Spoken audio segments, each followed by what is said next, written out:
Hello, my lovely listeners. I'm Dr. Mary Barson. And I'm Dr. Lucy Burns. Welcome to this episode of Real Health and Weight Loss.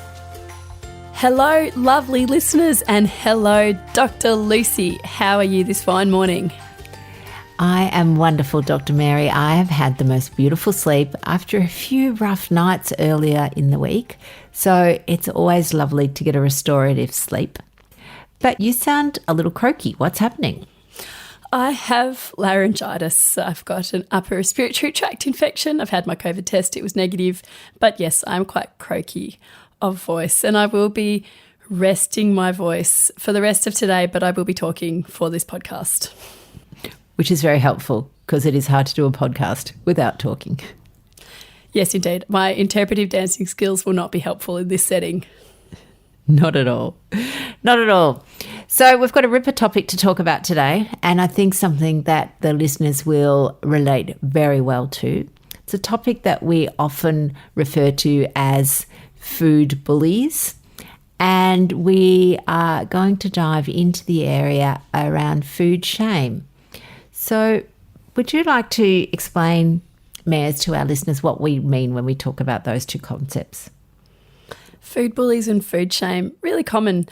I certainly have experienced it in my low-carb journey. So I'm sure our listeners certainly know what we're talking about. It's when you feel pressured to eat the cake at a party or to have that extra, glass of wine. Or with my male patients who play sport, it's really common for them to go out and get chicken schnitzel, chips and beer after their sport or even after just watching sport, and they can feel really pressured into eating the high-carb, unhealthy food that they don't want to eat, and will be told, you're a kale muncher, do you want some more diet water with that? And people can be really derided for their healthy food choices, which is unfortunate. It's food shame. And food shame, it can be really explicit, like that, being people giving you a hard time for choosing not to have the chicken schnitzel and chips, or it could be a bit more subtle. I had a recent food shame with a really, really lovely, well-meaning friend. We had a party, just a small gathering of friends out at a picnic, and my friend had gone to a whole lot of effort to provide food for me, except she didn't ask me, and she got a little bit confused about what I actually eat. And she had provided these gourmet sandwiches that were gluten-free, thinking that it was the gluten that I don't want to eat, when in actual fact it's the carbohydrates. And gluten-free bread is just as carby as gluten-y bread, so I didn't want the bread. And it created this awkward moment where she felt a bit silly that, she had made this song and dance about how she's being inclusive and allowing food for me and that she'd made this extra effort. Isn't it wonderful? And yet it wasn't what I wanted to eat. And I had a choice here. I could just eat the sandwiches to make her feel better and just soothe her and say, oh, thank you so much for thinking of me. Isn't this lovely? Oh, how wonderful. Or I could do what I did, which was gently assert my own natural boundaries, my own boundaries that no, I don't eat bread. I don't eat gluten-free bread. I don't eat normal bread. And just eat the insides of the sandwiches. Or actually, what I ended up doing was eating the food that I brought for myself and doing my best to express my gratitude to her and to help her through her uncomfortable feelings, but not sacrificing my own boundaries while I did it. Awkward, but doable. How about you, Lucy? You got any experience with food shame? Totally. So we went to some friend's house for a weekend away, and the friends know I do low carb, but sometimes people just forget.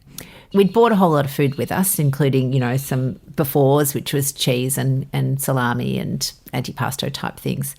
And they were cooking pasta. And halfway through cooking the pasta, one of my friends says to me, so you don't eat pasta, do you? And I go, no, I don't eat pasta. And she goes, oh, God, we've mixed all the sauce in with the pasta.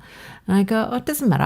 I'll just have this antipasto platter thing that we've bought. That's fine.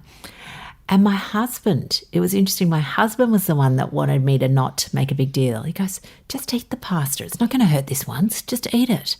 I go, I don't want to eat the pasta. So I'm saying to him, it's this hush breath, I don't want to eat the pasta. He's going, just eat the pasta. So he wanted me to eat the pasta because he felt bad, because the husband in this couple kept saying to me, oh, Luce, I feel so terrible. I can't believe we didn't realise. And I'm going, listen, I don't feel bad. I don't want you to feel bad.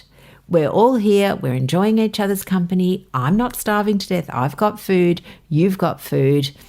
Eating is not a team sport. We don't all have to eat the same food. We can just eat what suits each of us, and we still enjoy each other's company. So please don't feel bad. So it was fine in the end. We got through it. Nobody was mortified. I was able to keep my boundary. My husband sort of got over it, whatever. But the most important thing was that my friends, I didn't want them to feel bad. But in this scenario where you've got a situation where there is an event, there is some carbohydrate-laden food, somebody wants you to eat the food, you don't want to eat the food, one of you is going to be unhappy.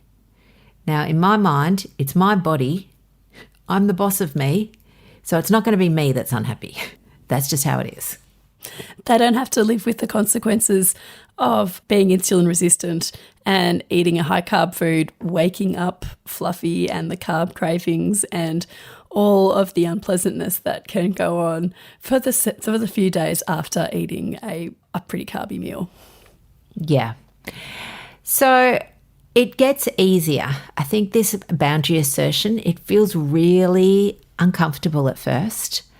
And we're pretty conditioned. It's amazing our conditioning that it's good manners to accept food that's been presented for you or provided for you.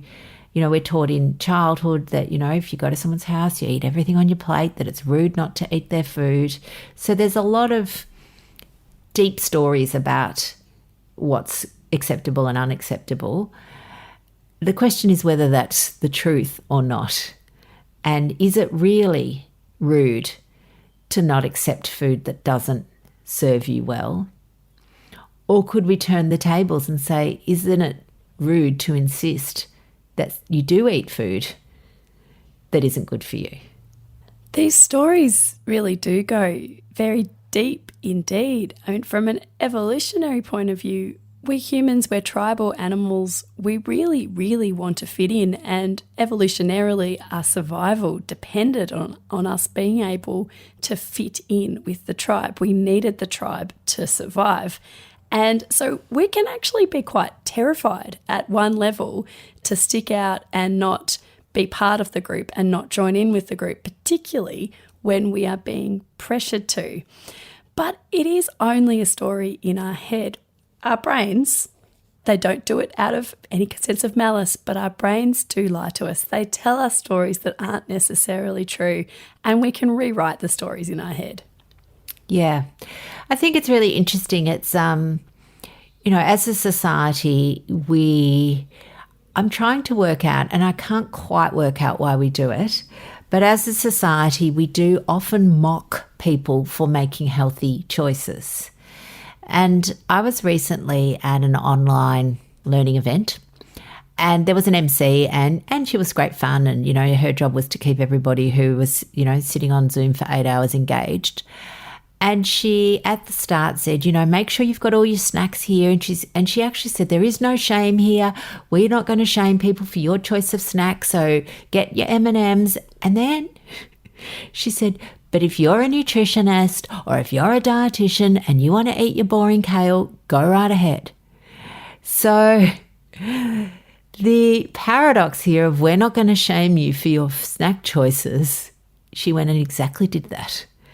Because she thought it was funny, and it's just not. It's pervasive in our society to mock people who make good choices to look after their body. It is. I see people who can also feel internal shame about being seen to make healthy food choices because they are afraid that they'll fail in their healthy lifestyle change, and so they might not want their friends and family to know that they're embarking on a healthy change, that they're choosing a low-carb, real food lifestyle, partly for the fear that they'll stick out, partly for the fear that they don't want to be difficult, they just want to join in and take the path of least resistance, but also partly is it's really private. They might be ashamed of their body, they might be ashamed of how they are, how they look, and they don't want people to know that they're trying to change it. Absolutely. And I think, it's so tricky. People will go, you might be picking the salad and the protein, and they'll immediately hone in and go, are you being healthy? Are you going to choose that? You're not having this. Oh, you're being all righteous. It's quite incredible. And you're trying desperately just to sort of eat good food. And yeah, you get shamed. One of the things that we often talk about is that if somebody comments on your food, and this is a really interesting thing, they will comment on your healthy food choice. Very few people will comment on a junk food choice. People are there eating cake. Nobody says to them, I can't believe you're going to eat that cake. I can't believe you're doing that. Nobody says that. They will shame people for the result, perhaps. And, people make judgment about people's body size, and then they say things like, oh, well, they eat all that junk. But then we go ahead and shame them for eating well. It's just so confusing. So you can see why when people go, oh, you just need to eat well, it's so much more complicated than that. It's just not as straightforward. No, indeed. We have got very simple, powerful tools that we give people, where we teach people to deal with food bullies and food shame, and to deal with situations like parties, like barbecues, where you know that the group will be probably eating food that is not in line with your goals and will be unhelpful for you and your health. We've got some pretty powerful, simple strategies. Lucy, talk us through some of them. Okay, so my favourite strategy is to have a line ready, as in an answer. When somebody comes around with the biscuits or the donuts at work, you've already got your line, and the line is not, oh, no thanks, I'm on a diet, or I can't eat that at the moment. The line is much more assertive. It's, thank you, but I don't eat whatever it is. Insert donuts, cake, biscuits. And if they look at you and they go, are you on a diet? And you go, no, it just doesn't agree with me. That line, it just doesn't agree with me, it stops people dead. They're not going to ask about what are you doing, what's your life goals, what's your healthy eating plan, are you trying to lose weight? They don't ask any of that. The inference is that it does something to your gut that they don't want to know about. So that's quite good. They're not going to ask you about that. For me, it's actually true. It doesn't agree with me eating biscuits. It wakes up Fluffy and turns me into a carb craving maniac. I don't need to tell everybody that story. I don't want to necessarily tell everybody that story. I just say, no thanks, it doesn't agree with me. Move on. Very powerful strategy. And what I love about that, Lucy, is that it is far more empowering to say, I don't eat bread. No thanks, I don't eat bread. No thanks, I don't eat cake. No thanks, I don't eat biscuits. Is way more empowering than no, I can't. I've got to be good. I'm sorry, I can't do it. That is really disempowering, but just calmly and quietly saying, I don't, way more empowering than I can't. Absolutely. And it means it's coming from you. You're making that decision. Can't is often coming from somewhere else. It's somebody else is telling you what you can and can't do.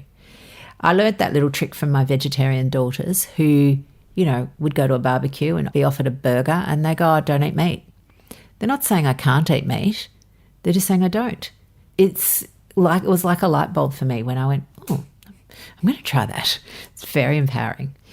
What about you, Maz? What are some of your strategies? I love having a plan.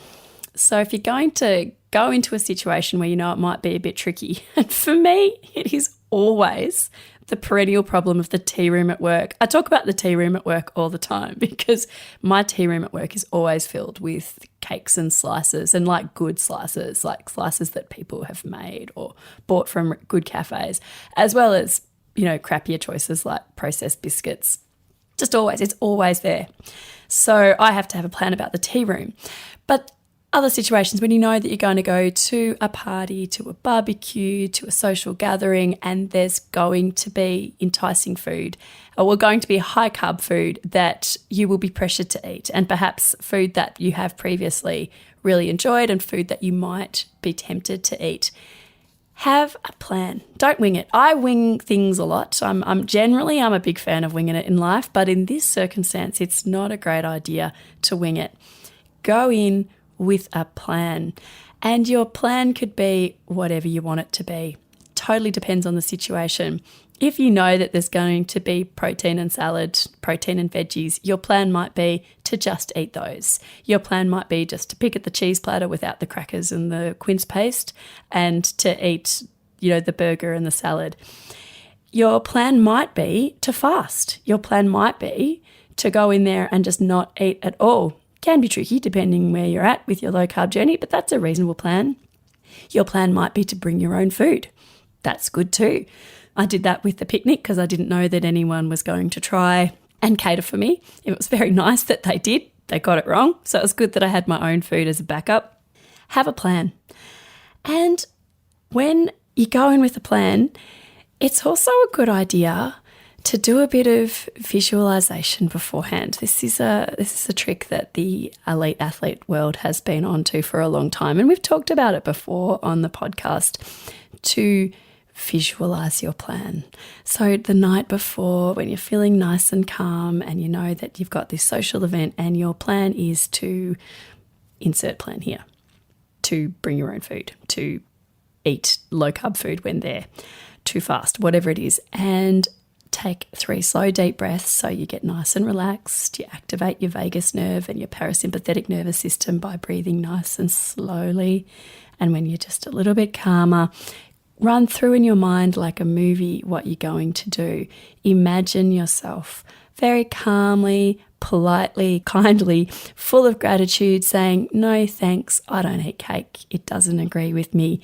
Imagine yourself picking out your delicious protein and your veggies and eating that. Imagine yourself walking through the step. This is a really good thing to do, particularly for Christmas and Easter and settings where they can be quite tricky. Do that 3 times. It's like a form of self-hypnosis. And Dr. Lucy and myself are trained medical hypnotherapists, and hypnosis is a really useful tool for, changing behaviour. You can just gently and naturally hypnotize yourself like this. Do it again in the morning and you are set. You are going to have a plan and you are going to win. Totally. And I think just the more that you're able to assert your boundaries, the easier it gets. So the first time it might be a bit scary, might be a bit uncomfortable. It becomes super simple as time goes on. And I think being kind and patient with yourself as you develop this skill, also really important. And recognizing that you are definitely the boss of you. If they choose to be unhappy because you're not eating their food, then that's actually on them. It's not your job to keep them happy. Everyone's responsible for their own emotions.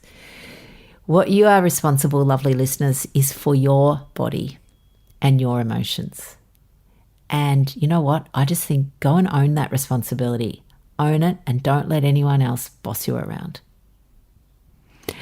That's it for us this week. We actually have a new product. It's our birthday month. We have a birthday bundle. You can go and look at the details on our website at rlmedicine.com, but it's really exciting because it includes a 30-day hypnosis program, a new hypnosis every day to harness that beautiful subconscious of yours, unblock it and set it free. We'll see you next week. Bye for now. Bye-bye.